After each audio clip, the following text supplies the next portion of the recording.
Assalamu alaikum wa rahmatullahi wa barakatuh. Hello everyone. This is Nurhani Suwirki from the ETV, the English Teacher Voice, and this is episode number 4. As you know, if you're following me on my social media platform, you know that I'm summarizing ELT books, and we started with TKT book.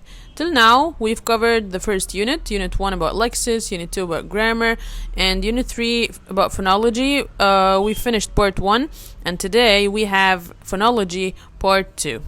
So last time we've talked about some key points in phonology. We talked about phonemes and phonemic symbols, phonemic script, phonemic transcription, and phonemic chart, and the International Phonetic Alphabet.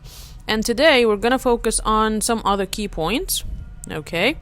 So, of course, I just want you also to download the book. You will find the book on my Telegram channel. My Telegram channel is with the same name, the English Teacher Voice, on which we have discussions. You can ask me questions and I'm gonna answer them, and we're gonna interact together.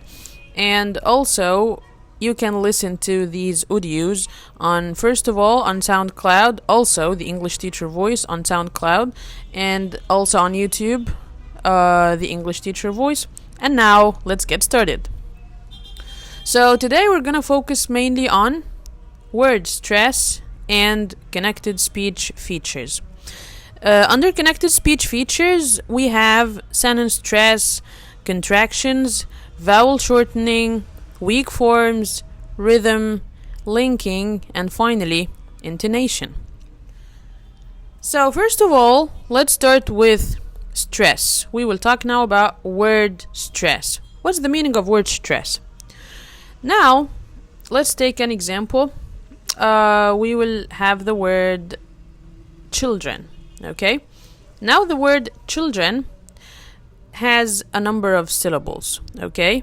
Basically, we know that each word in English may have one syllable or more than one syllable. It can be 2, 3, 4 syllables. Okay? So, for example, if I have a word like cut, the word cut, the CVC words are, they consist of one syllable. Okay? But other words like student, like children, like pencil, they have 2 or more syllables. And if the word in English has more than one syllable, this means only one syllable has to be stressed. Okay? Stressed. This is the meaning of word stress. What does that mean? When the syllable is stressed, this means that this syllable will be pronounced, stronger and louder. For example, when I say children, okay, now the first syllable is said with more energy. I say children. Also, when I say pencil, pen also is stressed. But when I say something like important, now you find that important, the syllable por, the second syllable is stressed. Okay, it's said louder and stronger. Okay, so this is the word stress. Now, after the word stress, we also have something else called sentence stress. Sentence stress means that when I have a sentence, the sentence consists of a number of words, okay? Only one word will have the main or primary stress. This means that this word will be said, stronger and louder with more energy, maybe because this is the important word, the most important word in the sentence, so the speaker thinks that this is the word which have like the meaning. This is the most important word in the whole sentence. So this word will be given primary or main stress. Other words will be given or may be given secondary stress. Okay? Some other verbs, some other nouns will be given secondary stress. And also other words will be unstressed. Okay? So if I have one sentence, so one word will be having primary or main stress. Some other words will have secondary stress, and other words or the rest of the words will be unstressed. Okay? So if we take an example like I can't understand the word he says. Again, I can't understand a word he says. Now I stress the word word. I can't understand a word he says. Now this word is stressed and it has the primary stress, because I think this word is the most important one here and it's the meaningful one in the whole sentence. Other words like can't, understand, and says will be given secondary stress. And the other words, or the rest of the words like I, a, and he, they are all unstressed. So now also you may have a question. Why are some words stressed and other words are unstressed? How do we do that? Or why do we do that? Now let me tell you. Basically, in English, there is something called content words. Okay, so we have some words. Those words are called content words. Others are called structural words. Structural words are called structural, grammatical, or function words. Okay, so they are all the same thing. Content words are words with the meaning, or words that give us information. And these words will be nouns, verbs, adverbs, or adjectives. But structural words or grammatical or function words, those are the words that we just use to build the grammar of the sentence. So we just use them to have a beautifully structured sentence, but actually they have nothing to do with the meaning. And those words are going to be prepositions, articles, pronouns, and determiners. Okay, so content words will be the words with primary stress or maybe secondary stress. But the function words will be the unstressed words because they are unimportant, okay? And finally, also, we have something related to stress, which is called contrastive stress. Now, when the speaker puts the stress on an unexpected word in a sentence, so now this is called contrastive stress. So maybe the speaker will put the stress on a function word. Okay, but maybe he does that because he has a reason. Okay, he thinks this specific word is important. It has a meaning now. So when you stress a word, unexpectedly, or the listener expects this word, it is not going to be stressed. This is called contrastive stress. For example, if I say, the girl ran to the sea and jumped in quickly. Now I say the girl ran to the sea. Now I stress the word to. However, this word is a function word, but the speaker stresses it, so this is called contrastive stress. Maybe he does that because he wants to say that the girl ran towards the sea and not away from it. Okay, maybe this is a meaning.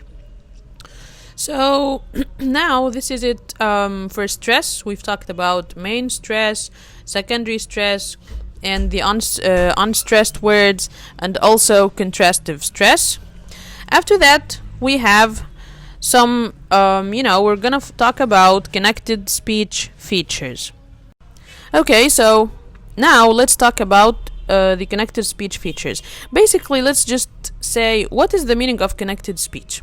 Okay, when we say connected speech, we mean the spoken language in which all the words join to make a connected stream of sounds. For example, when I say something like, the girl ran to the sea and jumped in quickly. Okay, so this is how I say it.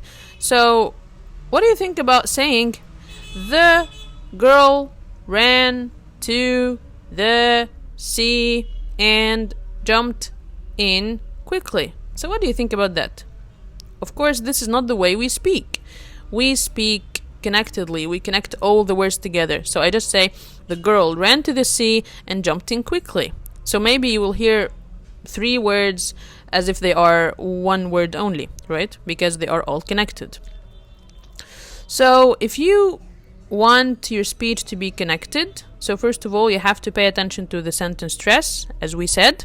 And then also we have something called contractions.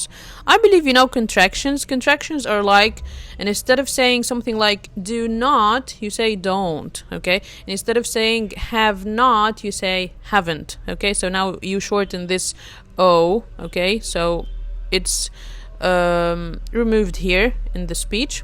So you just say don't and haven't. Also, we have something called vowel shortening. Vowel shortening will be in the unstressed words and syllables, like the schwa sound. We talked about sounds last time, okay? So the schwa sound is always unstressed. For example, when I say something like I'll be at home,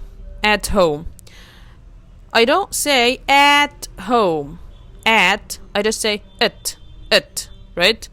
And in connected speech, it will be I'll be at home. Then also, we have something called weak forms. Weak forms also will be in the unstressed forms of words. For example, instead of saying can, the verb can, I don't say can, I say can.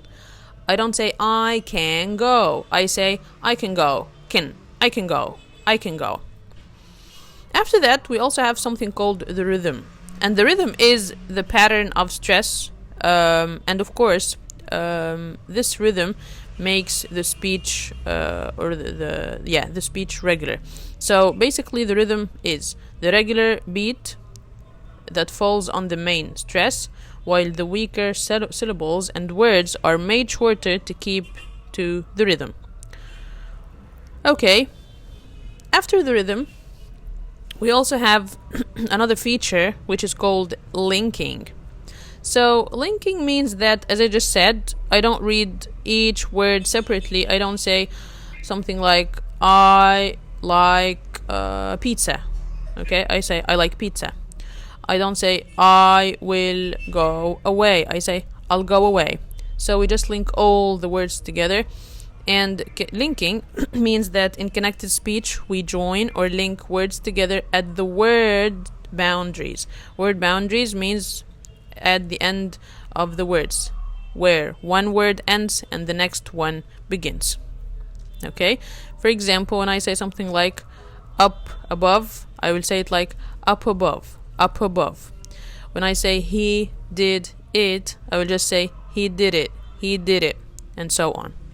Of course, also, these are examples for a consonant and then a vowel. So the first word ends with a consonant, the second word starts with a vowel. So I will say something like up above.